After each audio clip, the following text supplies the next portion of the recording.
आज जो हमने चीज़ पढ़नी है उसका नाम है characteristics of scaler dot product of two vectors.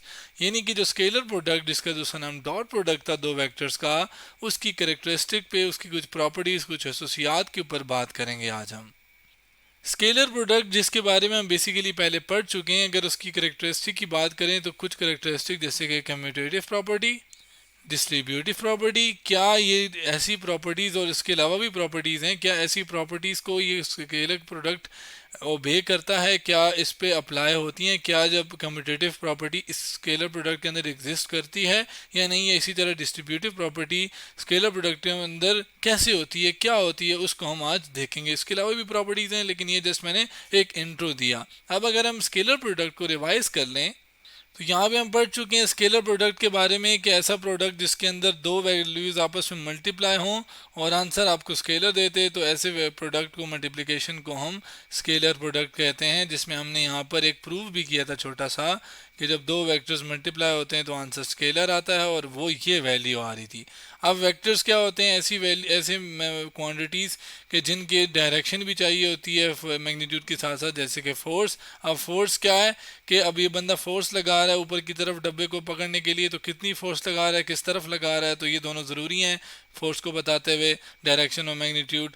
तो वो वेक्टर क्वांटिटी है, जबकि अगर जिस मैग्नीट्यूड से काम चल जाए तो ऐसी क्वांटिटी को स्केलर क्वांटिटी कहते हैं। और हमने डॉट प्रोडक्ट के अंदर ये एक एंड पे फॉर्मूला निकाला जाता है जो कि ए वेक्टर और बी वेक्टर का डॉट प्रोडक्ट से ए बी कॉस थीटा आता है, जबकि ये वर्क वाली हमने एग्जांपल भी की थी। अब हम कम्यूटेटिव प्रॉपर्टी से अगर स्टार्ट करें और डिस्ट्रीब्यूटिव प्रॉपर्टी को ज़रा साइड पे कर लें, तो आम नंबरों में जो कम्यूटेटिव प्रॉपर्टी क्या होती है कि अगर दो नंबर्स आपस में मल्टीप्लाई हो रहे हैं, जो कि commutative property with respect to multiplication बात कर रहा हूँ मैं, तो टू थ्री ज़र क्या होता है, आपके पास 6 होता है। तो अगर मैं 3 को पहले और 2 को बाद में लिख दूँ तो 3 टू ज़र भी 6 होता है।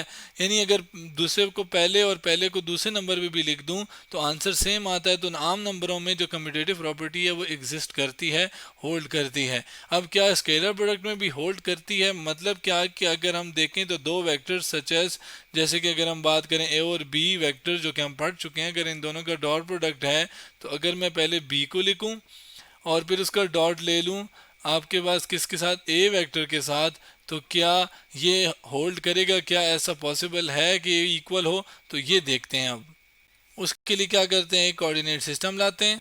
एक वेक्टर ए वेक्टर हो गया जबकि दूसरा वेक्टर बी वेक्टर हो गया। अब इन दोनों वेक्टर्स का अगर हम प्रोडक्ट ले लें तो उसके लिए ज़ाहिर है पहले ए वेक्टर है जिसको अगर मैं यहाँ पे वैसे ड्रॉ कर लूँ, ये वाला ए वेक्टर हो गया। जबकि अब बी वेक्टर है, उसको अगर मैं यहाँ पे ड्रॉ कर लूँ तो ये आपके पास इसका बी वेक्टर हो गया, जो कि तकरीबन तकरीबन यही वाला है।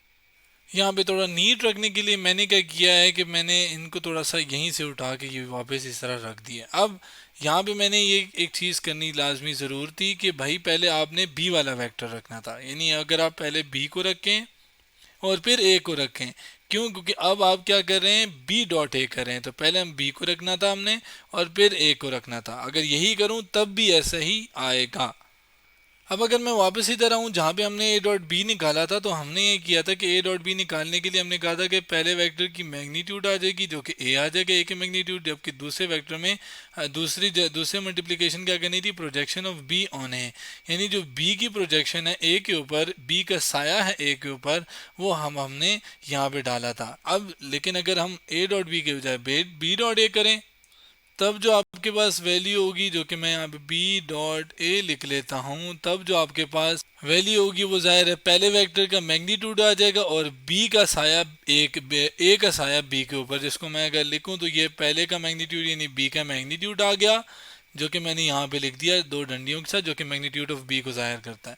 जबकि प्रोजेक्शन ऑफ ए यानी इसके प्रोजेक्शन बी के ऊपर, ए की प्रोजेक्शन बी के ऊपर, ये अब हमने इससे निकालनी है तस्वीर से, इस डायग्राम से। अब अगर हम देखें तो ये आपके पास क्या है, ये वेक्टर ए है जबकि ये वेक्टर बी है जैसे हमें पता है। अब इसका साया इसके ऊपर देखने के लिए हम एक परपेंडिकुलर लाइन ड्रॉ करते हैं इस बी के ऊपर, यानी ऐसी लाइन जो कि बी के साथ 90 एंगल बनाती हो। और जाहिर है इन दोनों के दरमियान एंगल कौन सा है, ये वाला। और ए का साया बी के ऊपर देखने के लिए वो ये हो जाएगा, जैसे कि ये आपके पास ये वाला साया है किसके ऊपर, ए का साया बी के ऊपर। जैसे अगर हम एक आम वेक्टर लें और इसका साया अगर हम एक्स एक्सिस के ऊपर देखेंगे तो ये इसका साया आएगा यहाँ तक, ये इसका ये साया आएगा, जो कि हमें कैसे पता चलेगा कि यहाँ तक है कि अगर हम परपेंडिकुलर लाइन इस लाइन के ऊपर ड्रॉ करें 90 एंगल। इसी तरीके से समझें ये आपके पास बी वेक्टर है और ये आपके पास ए वेक्टर है। आपने कुछ नहीं किया, एक परपेंडिकुलर लाइन ड्रॉ की, ये आपके पास है और ये साया आ गया जो कि इस एंगल के साथ वाला है, जो कि इस एंगल के साथ वाला है। तो ये वाली जो चीज़ है एंगल के साथ वाली वैल्यू, इसको हम क्या कहेंगे, कहते हैं कैलकुलेशन के मुताबिक जब हम रेजोल्यूशन ऑफ वेक्टर करते हैं तो उससे हमें ये पता चलता है कि ये वाली जो साइड है ये कॉस थीटा कहलाती है। अब ये अगर ए वेक्टर है तो इसका कॉस और एंगल मैं लूँ तो ये वाली साइड आ जाएगी, तो ए कॉस थीटा ये वाली वैल्यू आ जाएगी।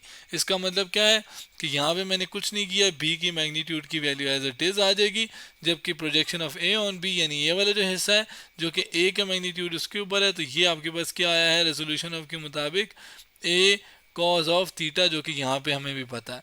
तो ये हमने यहाँ पे कुछ भी नहीं किया, just a cos of theta की वैल्यू डाली बस।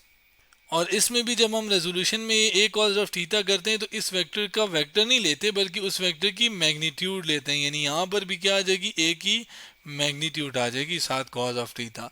अब अगर आप देखें तो मैग्नीट्यूड का मतलब कोई नंबर है, ये भी कोई नंबर है, तो नंबर नंबर आपस में कम्यूटेट करते हैं जैसे पढ़ा है हमने। तो ए को पहले लिख सकता हूँ और बी को बाद में लिख सकता हूँ, और जबकि ए और कॉस थीटा तो आ ही जाएगा।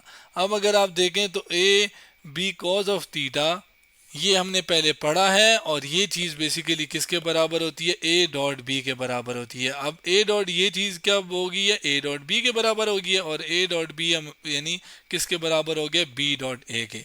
ए बी कॉस थीटा होता है जबकि ये भी ए बी कॉस थीटा ही है, यानी ये ए डॉट बी है। मैं इसके नीचे भी चले लिख लेता हूँ ये, तो ए डॉट बी का होने का क्या मतलब है कि यही वाली चीज़ सारी की सारी इधर मौजूद है जो कि बी डॉट है। यानी इससे प्रूफ क्या हुआ कि A dot B is equal to B dot है, यानी ये चीज़ कम्यूटेटिव प्रॉपर्टी यहाँ पर एग्जिस्ट कर रही है।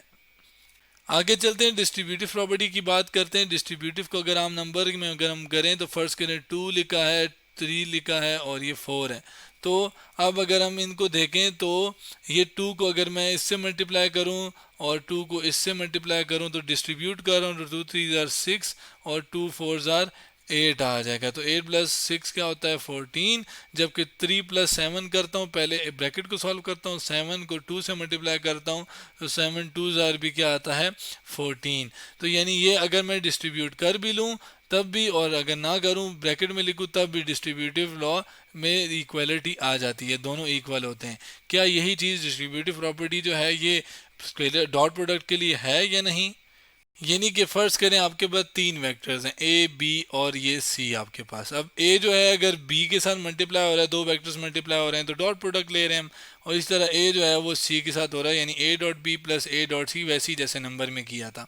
तो क्या ये चीज़ एग्जिस्ट करती है या नहीं, इसको देखने के लिए अगर हम एनालाइज करें इस इक्वेशन को तो हमें पता है क्या कि जब भी 2 वेक्टर्स आपस में डॉट प्रोडक्ट लेंगे तो ये आपके पास आंसर क्या देगा, एक स्केलर वैल्यू देगा।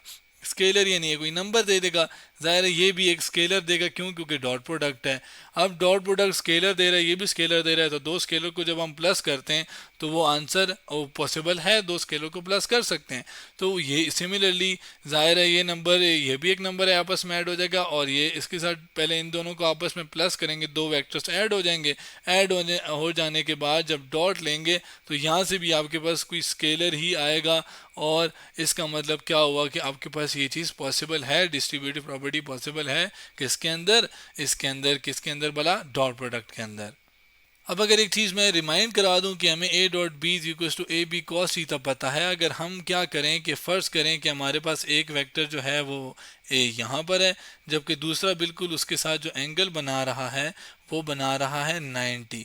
यानी फ़र्ज़ करें अगर ये वेक्टर ए है और ये वेक्टर आपके पास क्या है बी है, तो ये दोनों आपस में क्या एंगल बना रहे हैं 90। अब अगर मैं कॉस 90 करूँ तो कॉस ऑफ 90 जो है वो किसके बराबर है वो देखते हैं, जबकि ए बी को एज इट इज़ मैंने लिख लिया।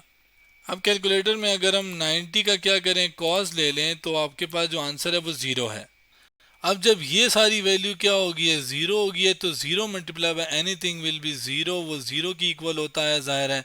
तो यानी आपके पास जब भी दो वेक्टर आपस में क्या हों, परपेंडिकुलर हों, यानी एक दूसरे के साथ एंगल 90 बनाते हों, तो ऐसी या ऐसे दो वेक्टर्स, तो उनका डॉट प्रोडक्ट या स्केलर प्रोडक्ट क्या आता है, ज़ीरो। और ऐसे वेक्टर्स को ऑर्थोगोनल वेक्टर्स कहते हैं, जो कि आपस में 90 बना एंगल बनाते हों। तो ये भी आपके पास एक ऑर्थोगोनल वेक्टर वाली प्रॉपर्टी है। और इसी ऑर्थोगोनल वाली प्रॉपर्टी को अगर हम इस तरह कोऑर्डिनेट सिस्टम को लेकर आएँ और हम एक चीज़ याद करें कि आपके पास एक्स डायरेक्शन में जो यूनिट वेक्टर था वो था आई, यानी एक्स डायरेक्शन में हमारे वेक्टर बताने के लिए जो हम वेक्टर यूनिट वेक्टर इस्तेमाल करते हैं, यूनिट वेक्टर जिसकी मैग्नीट्यूड 1 और सिर्फ डायरेक्शन के लिए इस्तेमाल होती है, तो वो आई होता है एक्स डायरेक्शन में, और वाई के लिए जे होता है यूनिट वेक्टर, जबकि जेड डायरेक्शन के लिए जो कि तीसरी डायमेंशन है वो आपके पास क्या होता है, के यूनिट वेक्टर होता है। अब अगर आप देखें तो ये तीनों वेक्टर्स आपस में परपेंडिकुलर होते हैं, यानी इन दोनों के दरमियान 90, इनके दरमियान 90, और इस तरह z और i के दरमियान भी क्या होता है, 90 एंगल।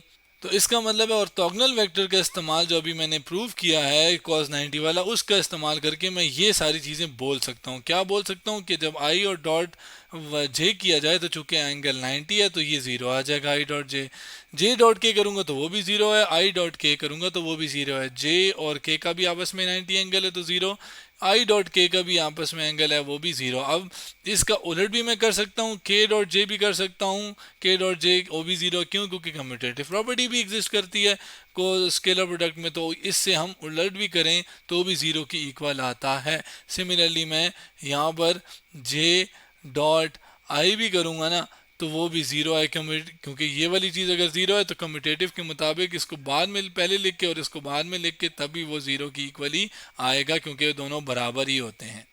अब अगर सेम वेक्टर्स हो, सेम वेक्टर्स का मतलब फ़र्ज़ करें अगर एक वेक्टर इधर देख रहा है ए वेक्टर और दूसरा भी उसी के साथ में सेम वेक्टर हो और दोनों एक ही तरफ देख रहे हों या डायरेक्शन एक ही हो वेक्टर्स की, तब अगर हम डॉट प्रोडक्ट लें तो अगर ज़ाहिर है क्या आ जाएगा, ए डॉट ए आ जाएगा।